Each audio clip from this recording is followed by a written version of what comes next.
வணக்கம். ஒரு காலத்துல தெய்வமா கொண்டாடப்பட்ட பெண்கள் அதுக்கப்புறம் சில கொடூரமான பழக்கவழக்கங்களால எப்படி கட்டுப்படுத்தப்பட்டாங்க?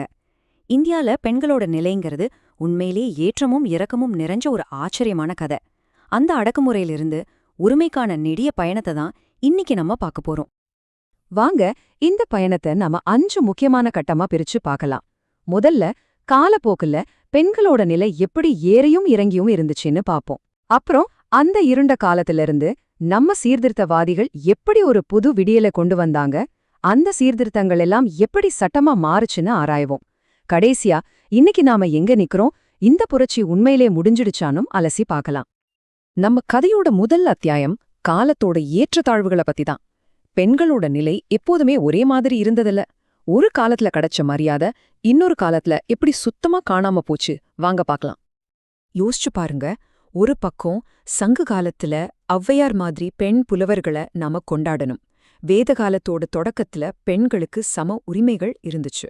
ஆனா இன்னொரு பக்கம் இடைக்காலத்துல சதி, ஜௌஹர்னு கொடூரமான பழக்கங்கள் தலை தூக்குச்சு. இவ்ளோ பெரிய ஒரு மாற்றம் எப்படி, ஏன் நடந்துச்சு? இந்த கேள்விக்கு பதில் தேடிதான் நம்மளோட பயணம் ஆரம்பிக்குது. சரி வாங்க, இந்த 2 காலகட்டத்துக்குள்ளேயும் இன்னும் கொஞ்சம் ஆழமா போய் பார்க்கலாம். ஆரம்பத்துல இருந்த அந்த மரியாதை எப்படி கொஞ்சம் கொஞ்சமா கட்டுப்பாடுகளா மாறி இறுகி போச்சுங்கிறத முதல்ல புரிஞ்சுக்குவோம். பண்டைய காலம்னு சொன்னா அது ஒரு கலவையான சித்திரத்தை தான் நமக்கு காட்டுது. வேத காலத்தோட தொடக்கத்துல பெண்கள் ஆண்களுக்கு சமமா யாகங்கள்ல கூட பங்கெடுத்தாங்க. ஆனா போக போக பிற்கால வேத காலத்துல அவங்களோட சுதந்திரம் பறிக்கப்பட்டுச்சு. ஆணாதிக்க சிந்தனை வலுமானப்போ சதிமாதியான பழக்கங்கள் பரவ ஆரம்பிச்சது. ஏன், கல்வி கற்க உரிமை கூட மறுக்கப்பட்டுச்சு. இது ஒரு மெதுவான ஆனா ரொம்ப முக்கியமான வீழ்ச்சியோட ஆரம்பம். இடைக்காலம், இத பெண்களோட உரிமைகளுக்கு ஒரு இருண்ட காலம்னு சொன்னா அது மிகையாகாது. இந்த நேரத்துல தான் சமூக தீமைகளெல்லாம் ரொம்ப ஆழமா வேரூன்றிடுச்சு. இந்த தீமைகளை எதிர்த்து போராட வேண்டிய ஒரு பெரிய பொறுப்பு தான் நம்ம கதையோட நாயகர்களான சீர்திருத்தவாதிகளுக்கு காத்துக்கிட்டு இருந்துச்சு. சதி, இந்த பேரை கேட்டாலே மனசு நடுங்குது இல்லையா? கணவன் இறந்துட்டா அவரோட சிதையில மனைவியும் உயிரோட எரிக்கப்பட்டாங்க. இதுல கொடுமை என்னன்னா, இது அரச பரம்பரையிலயும் உயர் வர்க்கத்திலயும் ஒரு கௌரவ சின்னமா பார்க்கப்பட்டுச்சு. ஜவ்வர் பாக்குறதுக்கு சதி மாதிரியே இருந்தாலும் இதுக்கான காரணம் வேற.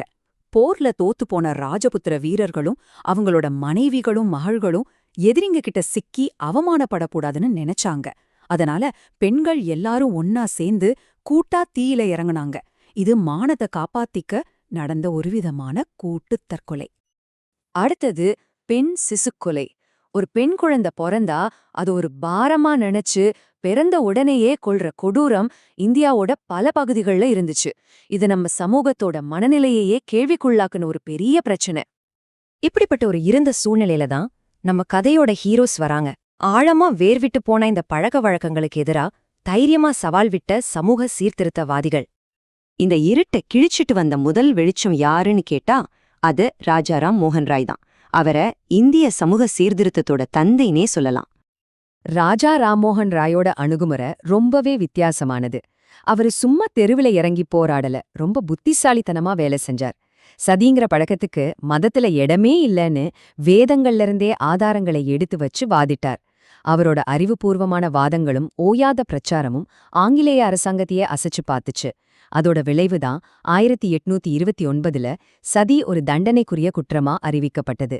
அதோட அவர் நிக்கல, விதவைகள் மறுமணம், பெண் கல்வி, சொத்துரிமைன்னு பெண்களோட முழு விடுதலைக்காகவும் குரல் கொடுத்தார். இப்போ இன்னொரு முக்கியமான சீர்திருத்தவாதிய பத்தி பாப்போம். இவரு விதவைகளோட மறுவாழ்வுக்காகவும் பெண்களோட கல்விக்காகவும் தன்னோட வாழ்க்கையே அர்ப்பணிச்சவர். ஈஸ்வர் சந்திர வித்யாசாகர் விதவைகளோட கண்ணீரை துடைக்க வந்தவர்னே சொல்லலாம். அவர் முன்னெடுத்த மாபெரும் இயக்கத்தோட விளைவு என்ன தெரியுமா? 1856ல இந்து விதவைகள் மறுமணச் சட்டம் வந்துச்சு. கணவனை இழந்த ஒரு பெண் மறுபடியும் திருமணம் செஞ்சுக்கலான்னு சட்டம் முதல் முறையா அங்கீகரிச்சது. இது ஒரு மிகப்பெரிய புரட்சிகரமான மைல்கல். அதோட பெண் கல்விதான் உண்மையான விடுதலைன்னு நம்பி வங்காளம் முழுக்க பல பள்ளிக்கூடங்களையும் ஆரம்பிச்சார். இந்த சீர்திருத்த அலை வங்காளத்தோட மட்டும் நிக்கல. தெக்கா தமிழ்நாட்டுல பெரியார் மூட நம்பிக்கைகளுக்கு எதிரா போராடினார். மேற்கா பண்டிதா ராமாபாய் விதவைகளுக்கு கல்வி கொடுக்க சாரதா சதன்னு ஒரு இல்லத்தையே ஆரம்பிச்சார். அப்புறம் இந்தியாவோட பெண் மருத்துவரான டாக்டர் முத்துலட்சுமி ரெட்டி தேவதாசிங்கிற அடிமை முறையை ஒழிக்க சட்டப் போராட்டம் நடத்தி ஜெயிச்சார். இந்த இயக்கம் நாடு முழுக்க பரவி இருந்துச்சு. சரி, இப்போ அடுத்த கட்டத்துக்கு போலாம். இந்த சீர்திருத்தவாதிகளோட உழைப்பு எப்படி ஒரு நிரந்தரமான சட்ட மாற்றமா மாறுச்சுன்னு பார்க்கலாம். இங்க ஒரு முக்கியமான கேள்வி வருது இல்லையா? இவங்கெல்லாம் பேசுனாங்க, போராடினாங்க, சரி. ஆனா அது எப்படி எல்லாரும் ஃபாலோ பண்ண வேண்டிய சட்டமா மாறுச்சு? ஏன்னா சட்டம்னு ஒண்ணு வந்தாதானே அந்த மாற்றம் நிரந்தரமாகும். அந்த சட்ட புரட்சியத்தான் நாம இப்போ பார்க்க போறோம். இதோ பாருங்க, இதுதான் அந்த சீர்திருத்தவாதிகளோட உழைப்புக்கு கிடைச்ச வெற்றி பட்டியல். 1804ல பெண் சிசுக்கொலையை தடை செஞ்சதுல ஆரம்பிச்சு 1947ல தேவதாசி முறைய ஒழிச்சது வரைக்கும் ஒவ்வொரு சட்டமும் ஒரு சமூக தீமையோட ஆணிவேரையே அசைச்சு பார்த்துச்சு. இது ஒரு அமைதியான ஆனா ரொம்பவும் சக்தி வாய்ந்த சட்ட புரட்சி. சரி, இப்போ நாம நிகழ்காலத்துக்கு வருவோம். சுதந்திர இந்தியால பெண்களோட நிலைமை என்ன? இந்த சீர்திருத்தங்களோட விளைவுகள் என்ன? இந்த புரட்சி முடிஞ்சிடுச்சா இல்ல இன்னும் தொடருதா? இந்த ஒரு நம்பர் போதும் நாம எவ்வளோ பெரிய தூரம் வந்திருக்கோம்னு சொல்ல. 1951ல 10ல ஒரு பெண்ணுக்கு கூட சரியா எழுத படிக்க தெரியாது. வெறும் 8.9% தான். ஆனா இன்னைக்கு 71.5% பெண்கள் எழுத்தறிவு பெற்றிருக்காங்க.